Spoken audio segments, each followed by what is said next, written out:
ఈ రోజుల్లో మసాలా కూరలకు దూరంగా ఉండమని చెప్పారు కదా డాక్టర్లు.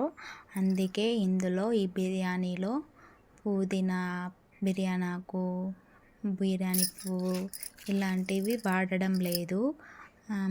మా ఇంట్లో హెల్త్ ప్రాబ్లమ్స్ ఉండడం వల్ల ఈ విధంగా బిర్యానీ తినాలనిపించినప్పుడల్లా మేము ఈ విధంగా ట్రై చేస్తాము. మీరు కూడా ట్రై చేయండి.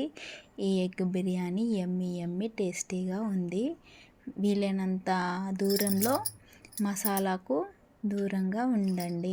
మసాలా ఆహార పదార్థాలకు దూరంగా ఉండండి.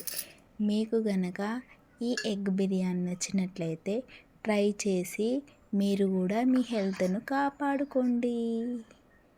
Like and share and subscribe చేసుకోండి. లాస్ట్ వరకు ఈ వీడియోని చూసి ఎంజాయ్ చేయండి. వీలైతే కామెంట్స్ పెట్టండి. వీలైనంత దూరంగా ఈ మసాలాలకి దూరంగా ఉండండి. సరే, ఓకే అండి. ముందుగా కడాయి పెట్టి ఆ కడాయిలో ఆయిల్ వేయాలి. మళ్ళీ ఇంకో పక్కనున్న స్టవ్లో మనం బాస్మతి రైస్ ఒక అరగంట ముందు పెట్టుకున్న దాన్ని స్టవ్ పైన పెట్టాలి. ఒక సైడు, ఇంకో సైడు కడాయిలో నూనె పోసినాం కదా, అందులో పచ్చిమిర్చి ఆనియన్స్ వేసి బాగా గోలించాలి. వేగిన తర్వాత కొంచెం అంత పసుపు, ఉప్పు, వీలైతే మీ దగ్గరలో ఉంటే అల్లం వేసుకొని మంచి తిప్పాలి. మంచి బాగా మగ్గిన తర్వాత ఉడకబెట్టిన కోడిగుడ్లు అందులో వేసుకోవాలి. మంచిగా గోలాక అందులో ఇంత కారం పౌడర్, మిర్చి పౌడర్ వేసుకొని మంచిగా కలియబెట్టాలి. ఆలోగా కొంచెం మగ్గేలోగా అన్నంలో కొంచెం ఉడికిన తర్వాత నిమ్మరసం పిండుకోవాలి. నిమ్మరసం పిండుకోవడం వల్ల అన్నం విడివిడిగా అవుతుంది. కొంచెం పుల్ల టేస్టీగా బిర్యానీ ఫ్లేవర్లో బాగుంటుంది. అన్నం ఉడికిన తర్వాత మళ్ళీ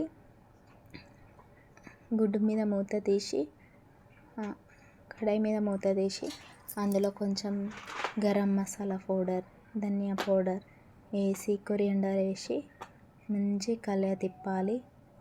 తిప్పిన తర్వాత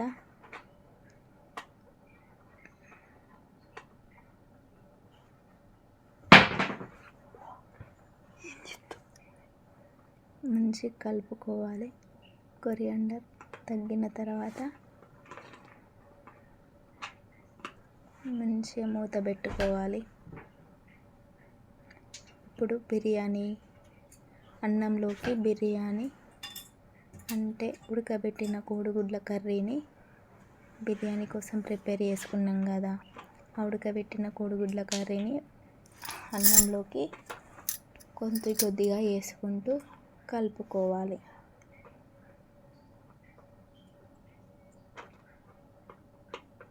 అలా కలుపుకొని ఒక 5 నిమిషాల పాటు మూత పెట్టి సిమ్లో పెట్టుకోవాలి. అదే మంట పైన సిమ్లో పెట్టుకున్న తర్వాత ఒక 2-3 నిమిషాల తర్వాత స్టవ్ ఆఫ్ చేసి ప్లేట్లోకి తీసుకొని సర్వ్ చేసుకోవడమే.